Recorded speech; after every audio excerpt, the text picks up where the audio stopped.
हमारे समाज में कहा जाता है कि शादी दो परिवारों का मिलन है। एक सच्चा रिश्ता है, दो दिलों का विश्वास है। लेकिन सोचिए, अगर वही विश्वास, वही शादी का पवित्र वादा किसी मासूम बेटे की मौत का सबसे बड़ा कारण बन जाए तो क्या होगा। दोस्तों, इस वीडियो को पूरा देखना, क्योंकि आज इस वीडियो में मैं आपको एक ऐसी स्टोरी बताने जा रहा हूँ जो आज तक यूट्यूब पर किसी ने नहीं बताई। मैं आपसे एक वादा करता हूँ कि अगर आप ये वीडियो पूरा देखेंगे तो लास्ट में आप कुछ ना कुछ सीख कर ही जाएंगे। तो वीडियो में अंत तक बने रहना। दिसंबर की वो ठंडी रात थी। इंदौर के एक छोटे से मोहल्ले में एक घर था जहाँ शादी की तैयारियां चल रही थी। हर तरफ रोशनी थी, रिश्तेदारों का आना जाना शुरू हो चुका था। घर के आंगन में शादी का मंडप सज रहा था। पिता अपनी जिंदगी भर की कमाई का एक एक रुपया हिसाब कर रहे थे ताकि उनकी बेटी की शादी में कोई कमी ना रह जाए। और उनकी 24 साल की बेटी मेघा अपने कमरे में बैठी थी, हाथों में मेहंदी लगवाते हुए आने वाली जिंदगी का हसीन सपना देख रही थी। लेकिन उस मासूम बच्ची को नहीं पता था कि जिस शख्स के नाम की वो मेहंदी उसके हाथों में लगा रही है, वो कोई जीवन साथी नहीं बल्कि एक पेड़िया था। एक ऐसा धोखेबाज जो उसके सपने, उसके परिवार की इज्जत और उसकी जिंदगी को जिंदा दफन करने आया था। आज मैं आपको जो बात सुनाने जा रहा हूँ वो किसी कहानी की कल्पना नहीं है। ये हमारे ही देश के एक ऐसे काले और खौफनाक सच की दास्तान है जिसे अगर आज आपने नहीं समझा तो कल शायद किसी और घर का चिराग हमेशा के लिए बुझ जाएगा। ये कहानी है मेघा की, उस झूठे प्यार की जिसने एक हंसते खेलते परिवार को जिंदा लाश बना दिया। चलिए इस कहानी की शुरुआत करते हैं ताकि आप समझ सके कि धोखा किसी अनपढ़ लड़की के साथ नहीं बल्कि एक पढ़ी लिखी, समझदार और स्मार्ट लड़के के साथ हुआ था। मेघा इंदौर के एक आम मिडिल क्लास परिवार की बेटी थी। पिता एक सरकारी दफ्तर में छोटी सी नौकरी कर रहे थे और माँ घर संभालती थी। मेघा बचपन से ही पढ़ाई में बहुत होशियार थी। जब वो स्कूल में थी तभी से उसका एक ही सपना था, अपने पैरों पर खड़ा होना और अपने बूढ़े पिता का सहारा बनना। पिता ने भी कभी बेटी और बेटे में फर्क नहीं किया। उन्होंने अपनी ज़रूरतों को दबाया, पुराने कपड़े पहने, पर बेटी को पढ़ाई के लिए कभी कमी नहीं आने दी। मेघा ने मेहनत की और इंदौर के एक अच्छे से कॉलेज से एमबीए की डिग्री हासिल की और उसकी मेहनत रंग लाई जब उसे बेंगलोर की एक बहुत बड़ी मल्टीनेशनल कंपनी में एक बेहतरीन नौकरी मिल गई।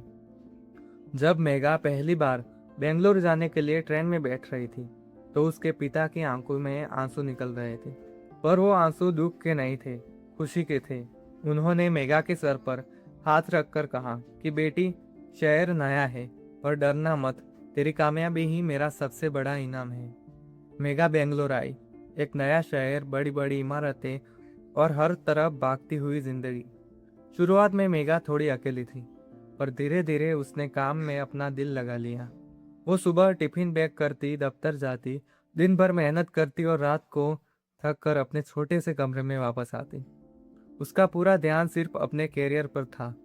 लेकिन अब एक बेटी 24-25 साल की हो जाती है तो मिडिल क्लास माँ बाप की सबसे बड़ी चिंता शुरू हो जाती है, उसकी शादी। मेघा के पिता की हेल्थ थोड़ी खराब होने लगी थी, इसलिए उन्होंने मेघा से कहा, बेटी, अब हमें तेरे लिए एक अच्छा लड़का ढूंढना चाहिए। मैं चाहता हूँ कि मेरे जीते जी तू एक अच्छे से घर में सेट हो जाए। मेघा ने अपने पापा की बात मान ली। आजकल के डिजिटल जमाने में जब रिश्तेदारों से रिश्ते आना कम हो जाते हैं तो लोग कहाँ जाते हैं? मैट्रिमोनियल वेबसाइट पर। मेघा ने भी एक बहुत ही फेमस 5 स्टार शादी वाली वेबसाइट पर अपना प्रोफाइल बनाया और यहीं से उसकी जिंदगी का अंधेरा चैप्टर शुरू होता है जिसकी उन्होंने कभी कल्पना भी नहीं की थी। प्रोफाइल बनाने के कुछ ही दिनों बाद मेघा के पास एक रिक्वेस्ट आती है। लड़के का नाम लिखा था रोहन। प्रोफाइल पर जो तस्वीर थी उसमें एक बहुत ही हैंडसम, वेल ड्रेस्ड लड़का दिख रहा था। प्रोफाइल की डिटेल्स के मुताबिक रोहन बेंगलोर की ही एक टॉप आईटी कंपनी में सीनियर मैनेजर था। उसकी सैलरी लाखों में थी और उसके माता पिता रिटायरमेंट के बाद यूएस में रहते थे। एक मिडिल क्लास परिवार को और क्या चाहिए? लड़का पढ़ा लिखा था, अच्छी जॉब थी और बातों से बेहद संस्कारी लग रहा था। रोहन ने मेघा से चैटिंग शुरू की। शुरुआत में वो बहुत ही फॉर्मल बात करता था, कॉर्पोरेट लाइफ के बारे में, बेंगलोर के मौसम के बारे में, पर धीरे धीरे उसने मेघा का भरोसा जीतना शुरू कर दिया। वो हर रोज सुबह मेघा को गुड मॉर्निंग का टेक्स्ट भेजता था, दोपहर को पूछता कि क्या उसने खाना खाया, और रात को जब मेघा थक कर दफ्तर से आती तो घंटों उसकी परेशानियां सुनता। इस बात से मैं आपको बताना चाहता हूँ कि जो भी लड़का घंटों आपकी परेशानियां सुनता है, उसका मतलब ये नहीं कि वो आपके बारे में अच्छा सोचता है। तो अभी खुद से ज्यादा किसी पर भरोसा मत करें। आप किसी से सपोर्ट ले सकते हैं, लेकिन पूरा उस पर डिपेंड हो जाना ये अच्छी बात नहीं है। दोस्तों, यहाँ हमें एक बहुत बड़ा सबक समझना होगा। ये जो ऑनलाइन धोखेबाजी होती है ना, ये बहुत बड़े साइकोलॉजिस्ट होते हैं। इन्हें पता होता है कि एक लड़की को कब, क्या और कैसे बोलना है। रोहन ने मेघा को ये एहसास दिला दिया कि वो दुनिया का सबसे सच्चा और परवाह करने वाला इंसान है। वो मेघा से कहता, मैं तुम्हारे जैसे ही एक सिंपल और सुलझी हुई लड़की चाहता था। मुझे तुमसे प्यार हो गया है और मैं जिंदगी पर तुम्हें पलकों पर बिठा कर रखूंगा। मेघा, जो अब तक अकेली थी, वो रोहन के इस झूठे प्यार के जाल में पूरी तरह बह गई। उसने अपने माता पिता को फोन किया और खुशी खुशी बताया कि उसे एक बहुत अच्छा लड़का मिल गया है। पिता ने जब रोहन का प्रोफाइल देखा तो वो भी बहुत खुश हो गए। रोहन ने मेघा के पिता से फोन पर बात की। उसने मेघा के पिताजी से इतनी तमीज और इज्जत से बात की कि मेघा के पिता की आंखों में से आंसू आ गए। रोहन ने कहा, अंकल, मुझे दहेज नहीं चाहिए, मुझे सिर्फ आपकी बेटी चाहिए। हम शादी इंदौर में ही करेंगे, जैसा आप चाहें। इसके बाद रोहन के चाचा और कुछ रिश्तेदार मेघा के घर इंदौर गए। रिश्ता पक्का हो गया, शादी की तारीख निकलवाई गई। 24 दिसंबर घर में शादी की खुशियां शुरू हो गई। कार्ड्स बनने चालू हो गए, कैटरिंग बुक हुई और मेघा के पिता ने अपनी जिंदगी भर की सेविंग्स, जो उन्होंने अपनी रिटायरमेंट के लिए रखी थी, वो सब शादी की तैयारियों में लगा दी। लेकिन जब शादी में सिर्फ एक महीना बाकी था, तब रोहन ने अपना असली रंग दिखाना शुरू कर दिया। पर अफसोस, मेघा उस रंग को प्यार समझ बैठी। एक दिन मेघा बेंगलोर में अपने दफ्तर में बैठी थी। अचानक उसके फोन पर रोहन का कॉल आता है। मेघा ने जैसे ही फोन उठाया, बाहर से रोहन के रोने और चीखने की आवाज आई। रोहन पूरी तरह घबराया हुआ था। मेघा भी घबरा गई और मेघा ने रोहन से पूछा, रोहन, क्या हुआ? तुम रो क्यों रहे हो? रोहन ने रोते हुए कहा, मेघा, मैं बर्बाद हो गया। मेरी आईटी कंपनी में एक बहुत बड़ा फाइनेंशियल स्कैम हुआ है और मेरे एक सबऑर्डिनेट ने सारा इल्ज़ाम मेरे पर लगा दिया है। अगर मैंने कल सुबह तक कोर्ट में 10 लाख रुपए जमा नहीं किए तो पुलिस मुझे अरेस्ट कर लेगी। मेरी इज्जत मिट्टी में मिल जाएगी, हमारी शादी टूट जाएगी, मैं आत्महत्या कर लूँगा। आत्महत्या, ये शब्द सुनते ही मेघा के पैरों तले जमीन खिसक गई। उसका होने वाला पति, उसकी जिंदगी मुसीबत में थी। मेघा ने कहा, रोहन, तुम डरो मत, मैं कुछ करती हूँ। रोहन ने कहा, मेघा, मेरे सारे अकाउंट्स फ्रीज हो गए हैं, मेरे पास कोई रास्ता नहीं है। अगर तुम हो सके तो अपने पापा से कहकर मुझे अभी 10 लाख दिला दो, मैं शादी के अगले ही दिन तुम्हें वापस कर दूंगा। तुम तो मेरी पत्नी होने वाली हो, क्या तुम मेरे लिए इतना भी नहीं करोगी? मेघा पूरी तरह डर गई थी। उसने बिना सोचे समझे इंदौर अपने पिता को कॉल कर दिया। उसने रोते हुए सारी बात बताई। मेघा के पिता मिडिल क्लास क्लर्क थे। 10 लाख रुपये उनके लिए बहुत बड़ी रकम थी। उन्होंने कहा, बेटी, इतने पैसे एक झटके में कहाँ से आएंगे? पर मेघा ने जिद कर रखी थी, पापा, अगर उन्हें जेल हो गई तो हमारे परिवार की क्या इज्जत रह जाएगी? इसलिए आपने जो पैसे शादी के खर्चे के लिए बैंक में रखे थे, वो अभी रोहन के अकाउंट में ट्रांसफर कर दीजिए, वो शादी के बाद वापस कर देगा। बेटी के आंसू देखकर एक बाप का दिल पिघल गया। उन्होंने अपनी उम्र भर की सारी कमाई, एक एक पैसा जो उन्होंने अपनी बेटी की डोली उठाने के लिए जोड़ा था, वो उस अनजान लड़के के अकाउंट में ट्रांसफर कर दिया गया। पैसा ट्रांसफर होते ही रोहन का फोन आया।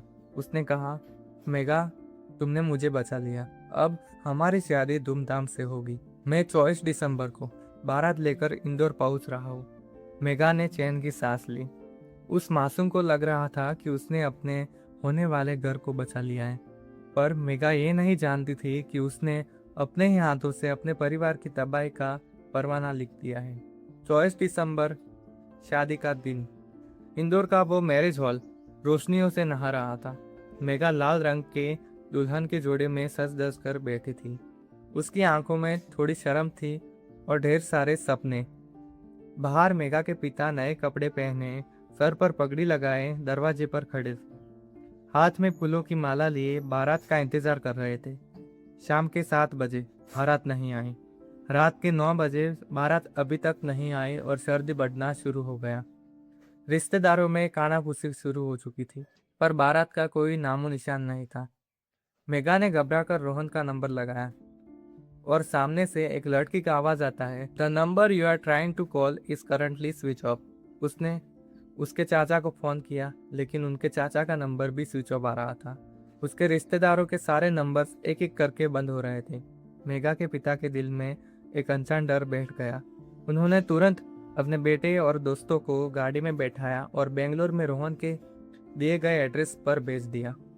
जब वो लोग रात के 12 बजे एड्रेस पर पहुंचे तो वहां जो सच सामने आया उसने सबका होश उड़ा दिया। आगे की बात जानने से पहले अगर आप मेरे चैनल पर नए हो तो चैनल को सब्सक्राइब कर दीजिए और वीडियो को लाइक कर दीजिए और जितना हो सके इस वीडियो को शेयर कीजिए। जो लोग मेरा वीडियो देखते हैं 90% में से कोई उसको सब्सक्राइब नहीं करता। तो अगर आपको मेरा वीडियो पसंद आ रहा है तो प्लीज़ मेरे चैनल को सब्सक्राइब कर दीजिए। वहाँ जाके उन्हें पता चला कि वहाँ उस नाम का कोई लड़का, कोई परिवार रहता ही नहीं था। वो फ्लैट एक रेंट पर लिया हुआ टेम्पररी ऑफिस था, जिसे 2 दिन पहले ही खाली कर दिया गया था। रोहन का असली नाम रोहन नहीं था। उसकी कंपनी फेक थी, उसके रिश्तेदार भी फेक थे। वो पूरा का पूरा एक इंसान साजिश था। वो एक प्रोफेशनल मैट्रिमोनियल फ्रॉड था, जो ऐसे ही पढ़ी लिखी और अमीर लड़कियों को टारगेट करता था। वो शादी का झूठा वादा करते हैं और लाखों रुपये लेकर गायब हो जाते हैं। जब ये खबर इंदौर मैरिज हॉल पहुंची तो वहाँ सन्नाटा छा गया। मेघा के पिता जमीन पर बैठ गए। उनकी पगड़ी भी उनके सिर से गिरकर नीचे जमीन पर पड़ गई। उनकी जिंदगी भर की कमाई जा चुकी थी। उनकी बेटी की इज्जत, उनका गुरूर मंडप में अकेला छूट गया था। लेकिन हमारा समाज गुनहगार को नहीं ढूंढता। वो सबसे पहले उस लड़की पर उंगली उठाता है जो विक्टिम है। रिश्तेदारों ने ताने मारना शुरू कर दिया। लड़की में ही कोई खोट होगी। पढ़ने के लिए बेंगलोर भेजा था, पता नहीं वहाँ क्या करती थी। माँ बाप ने ध्यान नहीं दिया होगा। मेघा अपने कमरे में बैठी ये सब सुन रही थी। उसके हाथों की मेहंदी अभी सूखी भी नहीं थी कि उसकी जिंदगी में हमेशा के लिए अंधेरा हो गया। मेघा उस धोखे को झेल नहीं पाई। उसने देखा कि उसकी एक गलती की वजह से उसके बूढ़े पिता पूरी तरह बर्बाद हो गए। उनका सर समाज के सामने झुक गया। उस रात जब पूरे घर में मातम छा गया था और सब लोग रो रो कर सो गए, मेघा ने अपनी डायरी निकाली। उसने कांपते हुए हाथों से अपने पापा के नाम एक आखिरी खत लिखा। उसने लिखा, पापा मुझे माफ़ कर देना। मैं आपकी एक अच्छी बेटी नहीं बन पाई। मेरे भोलेपन ने, मेरे अंधे विश्वास ने आपकी उम्र भर की कमाई और आपका गुरूर मिट्टी में मिला दिया। मैं आपसे आंखें मिलाने के काबिल नहीं रही। मैं इस समाज के ताने और इस धोखे के साथ और नहीं जी सकती। पापा अपनी इस बेटी को माफ़ कर देना। और अगली सुबह जब माँ बाप ने मेघा का दरवाज़ा खटखटाया तो अंदर से कोई भी आवाज़ नहीं आई। जब दरवाज़ा तोड़ा गया तो मेघा लाल दुल्हन के जोड़े में फंदे से लटक रही थी। उसने हमेशा के लिए अपनी आंखें बंद कर ली थी। एक मासूम बेटी चली गई, पर वो अपने पीछे छोड़ गई उन रोते हुए माँ बाप को जो आज भी अपनी बेटी की तस्वीर को देखकर हर रोज मरते हैं।